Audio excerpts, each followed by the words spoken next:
En el día de hoy vamos a hablar de lo que es la sostenibilidad, desarrollo y calidad de vida. ¿Qué relación guardan entre sí? ¿Qué tienen que ver y qué no tienen que ver?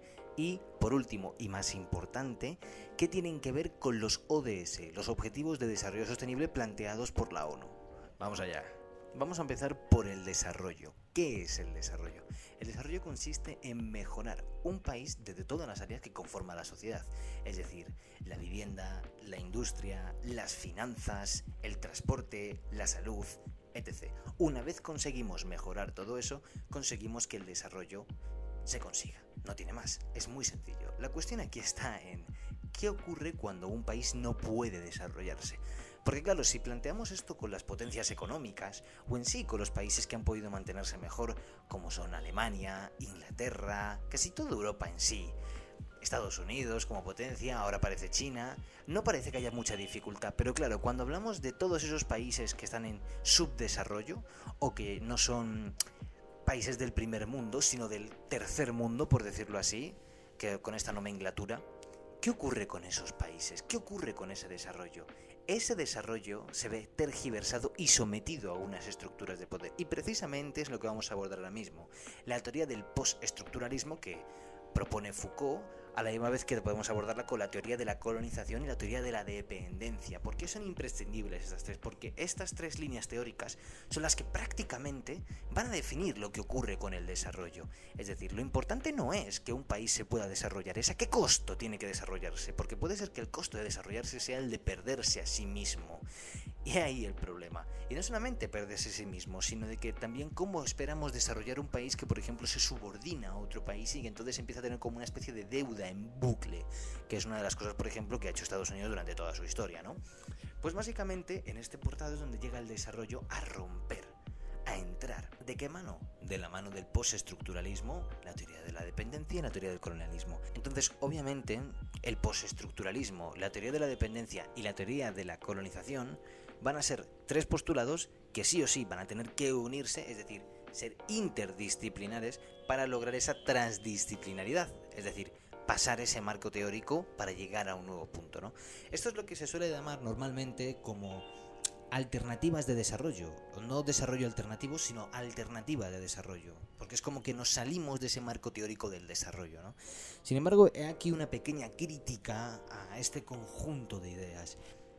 El problema reside en que si nos quedamos con de dónde viene y no con lo que es, empezamos a hacer una especie de baremo que no está siendo objetivo, sino que está siendo subjetivo. ¿Esto qué tiene que ver? No podemos de repente coger y decir que ahora no queremos una teoría porque simplemente viene de ese país. No, es que no queremos esto porque de repente viene de Europa, ¿no? Por ejemplo, por poner un caso estúpido, ¿no? Pero para que nos entendamos. Esto es como si yo de repente dijera, no, es que toda la filosofía que ha venido, por ejemplo la filosofía griega, poniendo la griega en este caso, no es filosofía griega, es filosofía europea. Sería estúpido porque lo primero es que ni siquiera está Europa formada en ese momento y es filosofía de Grecia. Y aún así hay muchos postulados que si tú los sacas de su marco, de su contexto histórico, igualmente siguen produciendo. Es decir, por poner un ejemplo, un sistema financiero va a funcionar en el país en el que esté. La cuestión es lograr desarrollar el sistema financiero. No tiene que ver nada con la ideología cultural que se tenga. La cultura no tiene por qué estar relacionada con el desarrollo obligatoriamente. Sí es verdad que determinadas culturas tienen que tener determinados cambios, es decir, la cultura no se va a poder mantener intacta, va a haber que hacer algunos cambios, pero eso no significa que se vaya a perder la identidad folclórica de un país. Significa que tenemos que hacer determinados cambios. Y esos cambios van a ser sí o sí los que tengan que ser independientemente de la nación que sea. Entonces la cuestión a veces no es solamente de qué país viene, es qué se está proponiendo. Y ahora, ¿qué pasa con la sostenibilidad? ¿Qué tiene que ver el desarrollo con la sostenibilidad? Pues mucho, porque la sostenibilidad precisamente se encarga de buscar un equilibrio entre lo social, lo económico y lo medioambiental, que es una cuestión que aunque durante el desarrollo se menciona, al desarrollo no le importa tanto, le importa mucho más a la sostenibilidad. De hecho, dentro de la sostenibilidad tenemos un subapartado que es la sostenibilidad, y la sostenibilidad tiene que ver precisamente con afrontar la crisis medioambiental. Entonces, ¿hasta qué punto vamos a parar? Es decir, ¿cuál es el siguiente punto de la sostenibilidad? Pues precisamente la sostenibilidad lo que busca es que ese desarrollo en equilibrio, es decir, esa misma fuente de desarrollo que estamos llevando al país, con la finanza, la industria, la vivienda, podemos coger y complementarlo con que todo guarde un equilibrio, no que de repente pasemos de un estado caótico a otro estado caótico en pro de un objetivo futuro, ¿no? También hay que mantener un presente, porque esto no es un proyecto científico ni es una hipótesis o una especie de simulacro. Hay personas reales viviendo en un país que tienen que sobrevivir, por ende hemos de mantener un equilibrio si no queremos irnos a pique. Ahora, dentro de la sostenibilidad tenemos dos ramas que tienen que ver, una la sostenibilidad fuerte y otra que es la sostenibilidad débil. Aunque realmente se llamen sostenibilidad, tienen que ver muchísimo con la sostenibilidad. En este caso no me parece que ninguna de las dos se deban de llevar tal y como se proponen. Deberíamos de hacer una síntesis entre la fuerte y la débil. Porque, por un lado, hemos de confiar en el crecimiento económico y tecnológico, en parte sobre todo del tecnológico, es decir, tenemos que centrarnos mucho en cómo la tecnología puede ser una gran fuente de industria económica, y sí, en eso se apoya aparte de la teoría de la sostenibilidad. Pero por otro lado, de repente los márgenes medioambientales ya quedan un poquito olvidados, ignorados, y eso precisamente es lo que no se puede permitir. Entonces, por un lado sí, debemos de confiar en el plano económico y tecnológico, pero por otro lado hay que preservar la naturaleza y hay que reconocer unos límites medioambientales donde tenemos no solamente que parar, sino actuar dentro de esos límites para preservar la misma fauna y naturaleza del país. Además, por otro lado, también al modificar no solamente ese desarrollo económico y tecnológico, junto con los márgenes medioambientales, deberíamos de mirar, por ejemplo, en cambios estructurales de producción. Es decir, tal vez los medios de producción o la forma de producir no está siendo la correcta para tener el desarrollo más óptimo. Entonces, estos tres diferentes ámbitos son tres ámbitos que se proponen, por un lado, por la sostenibilidad débil y por otro lado, por la sostenibilidad fuerte. Ambas, en síntesis, crearían más bien una teoría perfecta para poder, en este caso, desarrollar la sostenibilidad. Bueno, y ahora vamos con el último apartado, la calidad de vida. ¿Qué tiene de importante la calidad de vida? ¿O qué es la calidad de vida, mejor dicho? Pues la calidad de vida realmente no me gustaría definirlo de una forma tan descriptiva como hemos hecho con los anteriores. Me gusta más definirlo como el resultado del desarrollo y la sostenibilidad. Es decir, según las dos variables, X e Y, desarrollo y sostenibilidad, tendremos calidad de vida. Eso va a ser lo que va a definir un país.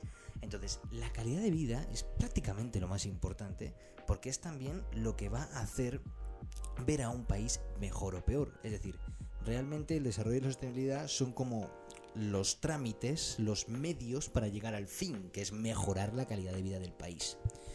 Claro, esto tiene que ver también con otro enfoque que mencionamos en la tarea anterior, que es el enfoque de libertad y dignidad. Es decir, aparte de mejorar todo lo que tiene que ver con políticas, burocracias, leyes, hay un punto humano en el que importa la libertad y la dignidad de la propia sociedad, que está siendo de alguna forma víctima, por decirlo así, de todo el proceso que se está realizando para el desarrollo y la sostenibilidad. Entonces, ¿a dónde va a parar esto? El punto está en que tiene que haber una relación entre sociedad y cultura que tampoco se ve. Es decir, si tendemos a ver a la sociedad y a la cultura como dos cosas separadas, vamos a tener un problema. Tenemos que verlos como sociedad y cultura juntos, de tal forma que el desarrollo y la sostenibilidad den lugar a la calidad de vida, claro, pero porque desarrollo y sostenibilidad se unen con sociedad y cultura. Si no se unen con sociedad y cultura, no hay calidad de vida en ese sentido, porque tendremos a verlo casi más como una dialéctica, es decir, como dos contrarios enfrentados, que como una complementariedad, y tendría que ser complementario, porque si no hay un cambio social, no puede haber un cambio de cultura, y si no hay un cambio de cultura, a lo mejor la cultura muere, y eso precisamente es lo que queremos evitar. Precisamente el desarrollo lo que hace es promover ese cambio de la mano en que todo se pueda mantener junto con la sostenibilidad, que es la que pide el equilibrio. Entonces, si no conseguimos hacer que la sociedad y la cultura se unan y que aprendan a valorar el cambio y a seguirlo en pro de ese desarrollo, no puede haberlo. Entonces la calidad de vida se va a traste, al pique. Entonces, probablemente el apartado de calidad de vida sea lo más importante porque es el resultado, pero a la misma vez también se involucra con el estado de los ciudadanos, y el estado de los ciudadanos precisamente es el que va a decidir en gran parte también cómo afecta a ese desarrollo y esa sostenibilidad. Y ya por último vamos a hablar de los ODS, los cuales obviamente por sus propias siglas tienen que ver con el desarrollo y con la sostenibilidad y obviamente con la calidad de vida. En este caso, de los objetivos ODS planteados, el que a mí me parece más importante es el objetivo número 9, que es el que habla de industria, innovación e infraestructura. ¿Por qué me parece que es el más importante? es el más importante, porque si tú no tienes la infraestructura del país, es decir, si tú no has conseguido mejorar las zonas básicas que van a ser, por ejemplo, con las que se pueden desarrollar transporte, o con las que, por ejemplo, se pueden desarrollar también de alguna forma educación, se pueden desarrollar también otras economías complementarias como pueden ser primarias, como pueden ser la ganadería o la agricultura, también van a depender de esa infraestructura, de esa innovación, de esa industria.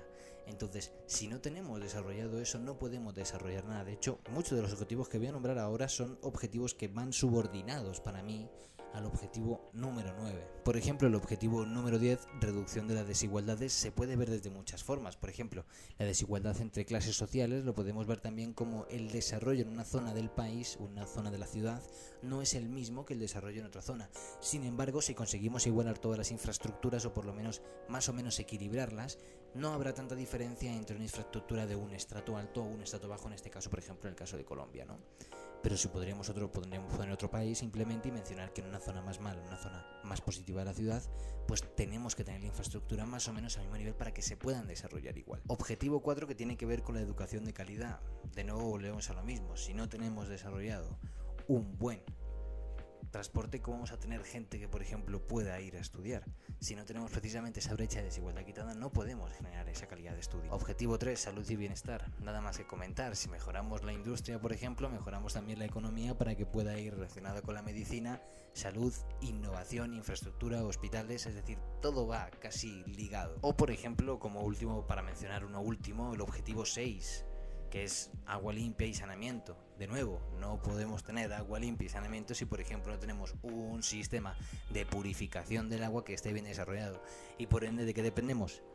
De la industria y de la infraestructura, que por ende también tiene que ver, en parte, que no lo he mencionado, con el I+D, que es innovación más desarrollo. Entonces, principalmente, me parece que si con el objetivo número 9 se pudiese enfocar todo, habría un rápido y claro desarrollo de las sociedades en sí.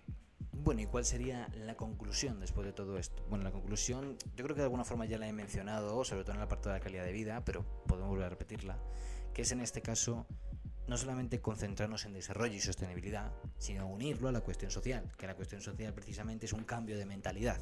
Es decir, si tenemos un cambio de mentalidad, tenemos un cambio de desarrollo y sostenibilidad con el que podemos llegar a esa calidad de vida que queremos. Si no, entramos en un desequilibrio y no se podrá realizar de ninguna de las maneras. Creo que ya lo comenté durante el video, pero de todas formas lo volvería a comentar. Hay veces que debemos de cambiar la cultura. Esto es recordar que no es cambiar el folclore se va a mantener intacto. Es simplemente cambiar o quitar, eliminar algunos de los comportamientos culturales que hemos tenido debidos al constructo cultural y social, que no es lo mismo que el folclore, la esencia de la cultura, que a veces hay que eliminar, porque precisamente en vez de ser productivos son contraproducentes para el mismo desarrollo que queremos lograr, ¿no? Entonces, precisamente de la mano con esto, habría que mirar hacia qué cambios tenemos que optar a veces como sociedad para poder mejorar todos y no quedarnos anclados simplemente en lo que hemos conocido por el hecho de haberlo conocido.